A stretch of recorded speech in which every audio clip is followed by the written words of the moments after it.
thanks everybody for coming. So just a couple of questions first. Hands up those of you who've seen the film Suffragette. Okay, that's quite a lot. If you haven't, those of you who haven't, please do go and have a look. It's a really powerful film, and of course I'm not at all biased. There are also many other documentations, films, materials, books at the moment because of the centenary, and really I think it's very important that we do all engage in that, because it's not just about the past, but it's influence on us today. I'd just like to make a few points about the suffragettes and how we got to 1918, and then open it up for questions before we then say, well, how much have things changed over the last 100 years? And Nikki will take over at that point, and then we can have a bit more of a discussion again at the end. So again, hands up those of you who heard from your mothers or grandmothers or even from your fathers that women in particular, you really must vote because of the sacrifices of the suffragettes. Was that something that you heard in your family?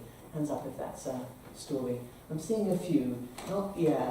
So generally that story that actually women's citizenship was so hard fought that it still matters, it still resonates, I think is in our culture, it's in our common understanding. And I think that possibly explains the fact that if you look at the numbers of women that vote today, it's roughly the same number as men. And yet the whole system still doesn't really represent their views equally. So it's interesting that we still have that proportion of women voting. And I think that is a resonance of that story, that women really need to vote because of the sacrifices that were entailed before they got that vote. There's a common perception of the suffragettes and the suffrage campaigners, which I think is a little bit false and needs to be unpacked. And that is that they were white, middle-class Londoners. That's often the perception of the movement. And I challenge a lot of that. So firstly, I think that what you see in the suffragettes, and possibly to a lesser degree in the suffragist movement, is the beginnings of a term that we would now, is the beginnings of intersectionality, a term that we would now use to talk about the fact that gender issues are just one axis and that there are many others. Have people heard that term, intersectionality? Is that very, yeah, you're comfortable with? So for those of you who haven't, it's the idea that there are many axes of power or vulnerability, and they intersect. So any individual person is influenced by many other issues, and therefore, for example, we're talking about women's rights. We need to understand that not all women are privileged or vulnerable in similar ways. Issues of colour, regional location, class, sexuality, etc. Many other factors that are at play. So I'm saying that the suffragettes began to address those issues and to come together across them, because you have women from the far north to the far south, including in Durham, and I was just hearing, including in Durham society here, that there were suffragettes involved. And so across geographical differences, across age differences, very young, very old women campaigning together, across sexuality, and that is very, very interesting in that it's very much part of the scene, not just narrowly heterosexual and homosexual, but a spectrum is what we now use to explain what was going on then. Differences of political affiliation, and that's really, really interesting, because you can have symbols and people that you look up to from the suffrage campaign. If you're far left, far right, or anywhere in between, there were people that had those different political views. Having said that they were very interesting because of those differences, and that actually they came together across that, they were also split by very, very many differences. In my own family, there are 4 key women. And where else in history have you got 4 key women as historical women of influence? The differences of opinion were such that, in fact, symbolically, you could look at the fact that they're buried in different continents. So the differences were so extreme that they're actually buried in different places. Emmeline, my great-grandmother, was buried in Christabel, her oldest daughter, who was most keen on the links between women's rights in terms of the vote, but also issues of sexuality and double standards around sexuality. She died in the States. Sylvia, my grandmother, who was most interested in issues of class and poverty and women was buried in Ethiopia, and Adela, who was most interested in pacifism, was buried in Australia. They were, I think they're very, this is my last point actually, no, 2 more points before I hand over for questions. They were divided also by issues such as how to campaign. Was this about the vote for some women, because at the time only some men had the vote, or was this about the vote for all women, in which case you don't accept a temporary solution, you go for the fundamentals of change. They were divided on issues such as, is this a military campaign? Do you follow the leader? Or is this about democratic change? Do you discuss, do you debate, do you listen, and do you use democracy as a method of change? Do you align to the party that might be most like yours in terms of some of its views, or do none of the policies, none of the existing parties actually prioritise women's rights, and therefore you stay neutral to all of them? How do you respond to key events that are happening in the country at the time, and in particular Irish Home Rule and the First World War?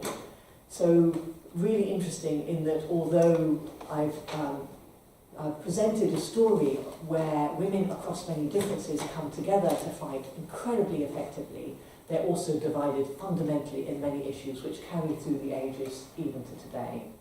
My last point before I open it up to questions is that I think, and this is really fundamental, we need to think about what they did. We need to think of suffrage and the suffragette movement, not just in terms of the vote. It wasn't only about legal change. Fundamentally, it was about 2 other things. Firstly, it was about women's agency. It was about women believing that they could do things, women believing that they could have a vision, that they could influence the world in ways that were unheard of. And secondly, it was about enough of them to create a change in social norms. So as we think about change and as we think about women's rights, for me it's a combination of those 3: agency, social norms, and institutional structural change that actually delivers. And to quote a tiny bit from this book, which I'm promoting, I think, a couple of quotes, so to exemplify that importance of those factors. This is from Noor al-Safar, who was a 14-year-old, who said, "The Pankhurst legacy means I'm not afraid to have ambitions, not stupid to dream, not deluded for wanting to transform the world in which we live.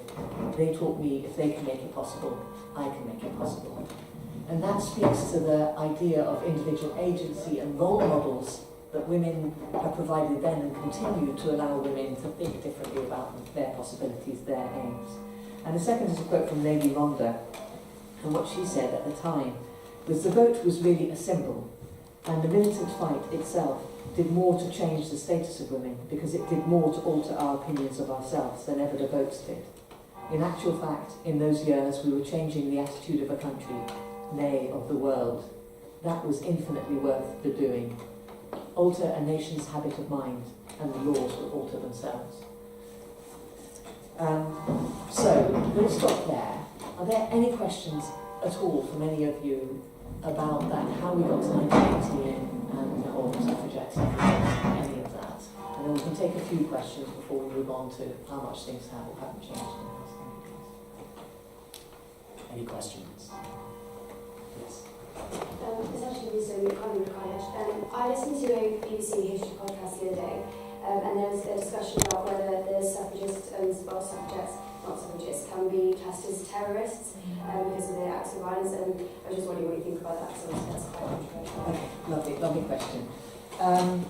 So my starting point would be, how do we measure the violence of the state versus the violence of the women? Where do we define terror? Who is doing the terror?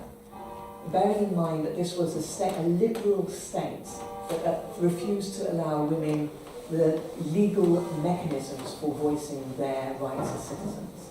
So this liberal state terrorized women who wanted a voice and a status within that state through not just brutality, not just sexualized brutality, but including force feeding, not once, not twice, but hundreds of times on an individual woman. So that would be my first point. Let's look at the context. My second would be that we have to be incredibly careful of the word terrorism because of its modern connotations. No person was killed by the suffragettes. At least 3 women were killed by the state, and many, more than 1,000 were injured. So, second point is, that issue about killing and the concept of terrorism as killing. My third point would be that I don't want to underestimate the fact that some, within a range of actions, from direct action, which is direct action is the lifeblood of democracy. Without direct action, we have a lazy democracy. So direct action at one end is incredibly important, and it leads through to a spectrum of militancy violence. And we had in the suffragette movement and in the suffragists, because that simplistic schism between the two doesn't quite work, we had a whole range of actions. And yes, absolutely, there were a few women willing to do absolutely anything bar killing people to get women the vote. And a question to us all, at what point do you lose willingness not to go there? At what point has men's democracy not taken us to the extreme? Are we having double standards about women and violence that we wouldn't have with men? So yes, absolutely, some of them were willing to commit violence, arson and bombing, and we have to own that. And that was part of their agency. And women have to go out to do that, because otherwise we are failing in our conceptualization of where of what a fight is. What a fight is, the very concepts that we use of violence. Personally, I don't think I would have gone that far.